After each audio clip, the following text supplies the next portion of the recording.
2023 সালের 12 June Barishal Barishal city কর্পোরেশনের নির্বাচন চলছিল এবং বরিশাল সিটি কর্পোরেশন নির্বাচনে ইসলামী আন্দোলন বাংলাদেশের প্রার্থী ফয়জুল করিম তার উপরে হামলার ঘটনা ঘটে।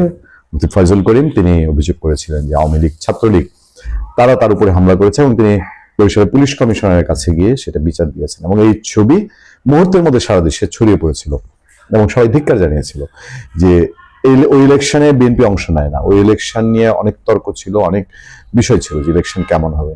অন্যতম ওই ইসলামী আন্দোলন বাংলাদেশ যে সেখানে জয়েন করেছে সেটাও তখন টলারেট করা হয়নি।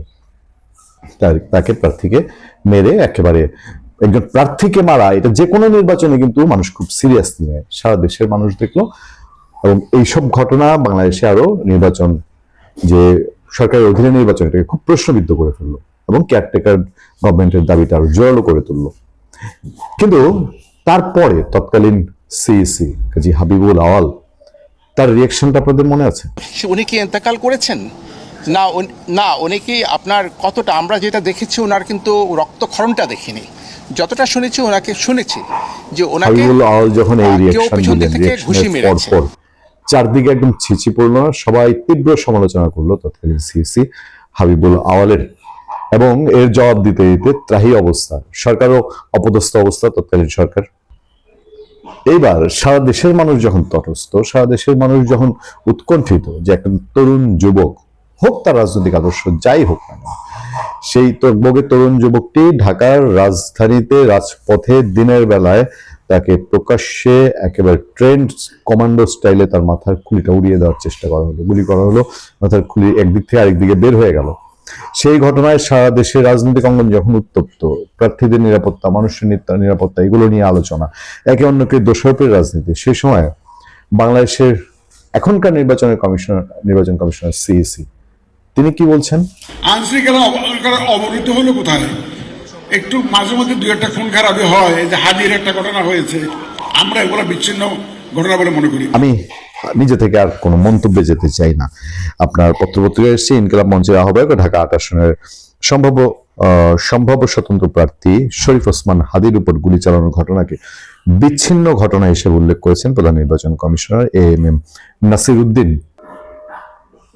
একই সঙ্গে আসন্ন জাতীয় নির্বাচন নিয়ে যে কোনো ধরনের সংশয় ও দুশ্চিন্তা দূর করার আহ্বান জানান তিনি।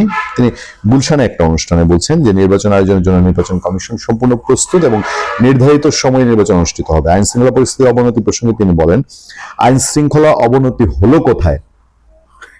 আইন শৃঙ্খলা অবনতি হলো কোথায়? সরি টু সে, আমি আমার হাসার জন্য আমাকে ক্ষমা করবেন। আমি আইন শৃঙ্খলা পরিস্থিতির জন্য হাসিনি, ওনাদের এই চেয়ারটার গরম। আমি বলেছি না গতকাল একটা আলোচনায় যে স্বরাষ্ট্র মন্ত্রীর চেয়ারটার একটা গরম আর সিইসি চেয়ার, এই দুইটা যারা বসেন তাদের দোষ নেই, চেয়ারের একটা দোষ আছে। মাঝে মাঝে দু একটা খুন খারাপি হয়। হাদির একটা ঘটনা হয়েছে, আমরা এগুলোকে বিচ্ছিন্ন ঘটনা মনে করি।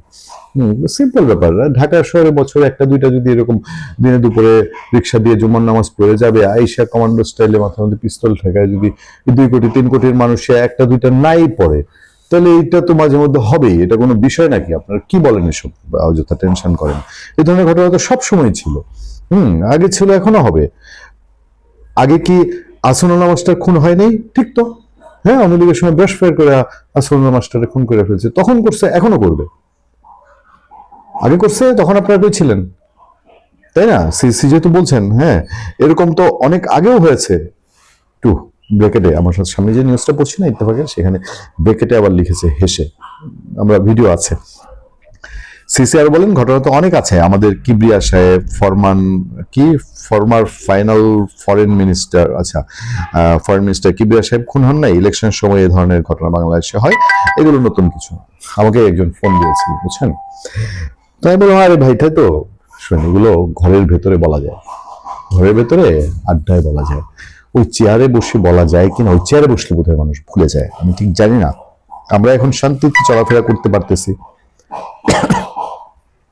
আমার মতন একটু বাউন্ডলে জীবনযাপনে অভ্যস্ত হন স্যার।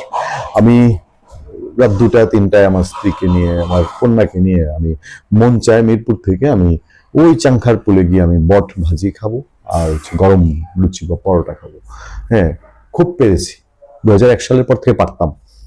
যখন র্যাব আসছে 3 সালের পর, যখন র্যাব আসছে না, র্যাব আসার পর থেকে ঢাকা শহরে চলতে টেনশন হতো না। আর এর আগে আমি ঢাকা শহরে আমি কাজীপাড়ায় থাকতাম, সেখান থেকে ফার্মগেট আসতে ভয় পেতাম, কারণ ওই রাস্তাটা, যে নির্বাচন কমিশনের সামনে রাস্তাটা, ওটা গিজ গিজ করতো ছিনতাই গাড়ি, 7টা 8টা পরে দিকে চলা যেত না।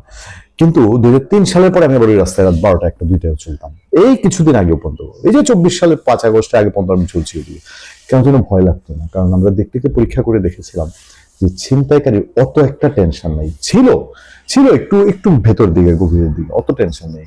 কিন্তু এখন রাত্রে 12টার সময় আমার যদি আরো 1 লাখ টাকা সাথে দিয়া, সাথে পেশোয়ারি বিফ নতুন আমদানি হওয়া পাকিস্তান থেকে, তারপরে ধরেন কাবুলি পোলাও, আরো কিছু, হ্যাঁ, উটের বিরিয়ানি দিয়ে আমার দাওয়াত দেন না পুরান ঢাকায়, আমি রাত্রে 10টার দিকে। আর স্ত্রী কন্যা নিয়ে তো যাওয়া দূরের কথা, আমি যাবো না। এখন আমাদের সিসি সাহেব রাত্রে এই বাংলাদেশে এখন রাস্তায় ঘোরাফেরা করতে পারতেছেন, শান্তিতে ঘুমাতে পারতেছেন, এটা নিশ্চয়ই শুকরিয়া আদায় করার বিষয়। আইনশৃঙ্খলা পরিস্থিতি অবনীত হয়নি। আমরা গতকালই আইনশৃঙ্খলা বাহিনীর টপ বসদের সঙ্গে সভা করেছি। বাংলাদেশে আমি এমন কোন একজন পুলিশ বা আইন শৃঙ্খলা বাহিনীর ঊর্ধ্বতন কর্মকর্তা মনে করতে পারি না নাম, যে যাকে সরকার প্রধান বা ইলেকশন কমিশন ইলেকশনের সময় ডেকেছে আর এসে বলছে যে স্যার পরিস্থিতিটা একটু খারাপ, আমার কাছে বর্তমান ডাটাটা একটু বাজে, আমাকে 7টা দিন সময় দেন, আমি ঠিক করে তারপরে আপনার কাছে আসবো, এরকম কেউ বলে নাই। সুতরাং এখন তিনি এই ডাটা পেয়েছেন, ডাটা পেয়ে তিনি মাঝে মধ্যে 2-1টা খুন করলে কিছু হয় না। ফান করে বললাম তো, এই পথটাই হচ্ছে এরকম। কাজী হাবিবুল আওয়াল এখন কোথায় আছেন? সরকার যে কোনো এটা নিয়ে ধরা না ধরার মতো অনেক সমালোচনার জায়গা আছে, কিন্তু কাজী হাবিবুল আওয়াল এখন জেলখানায়। সে যে কথাটা তিনি বলেছিলেন ফজল করিম আহত হওয়ার দিনে, যে উনি কি ইন্তেকাল ফরমাইছেন, আজকে গিয়ে জিজ্ঞেস করেন, তিনি বলবো যে আমি তখনই, এখন হইলে আমি এই কথাটা বলতাম না, আমি নিশ্চিত। এবং এই যে বর্তমান সিসি, তিনি এখন বলছেন যে আইন শৃঙ্খলা খুব ভালো, একটা হাদি এরকম ঘটে, এটা হইতেই পারে। হ্যাঁ, এই জিনিসগুলা তিনি যদি এই চেয়ারে না থাকেন তখন তাকে আবার প্যারা দেয় কিনা, আমার কাছে শুধু এইটাই প্রশ্ন, যে কেন এইসব চেয়ারে বসলে পরে, এই যে মানুষের জীবন নিয়ে প্রশ্ন করলে পরে স্বরাষ্ট্র উপদেষ্টা এড়ায় গিয়ে আলু আর পেঁয়াজ নিয়ে কথা বলেন, চেয়ারটা ছাড়লেই কেন তিনারা এটা বলবেন না, বললে এগুলোর সমালোচনা করবেন, আমি নিশ্চিত। ভালো থাকবেন, সুস্থ থাকবেন। আপনার সাথে আমি আতিক রহমান, পূর্ণিয়া।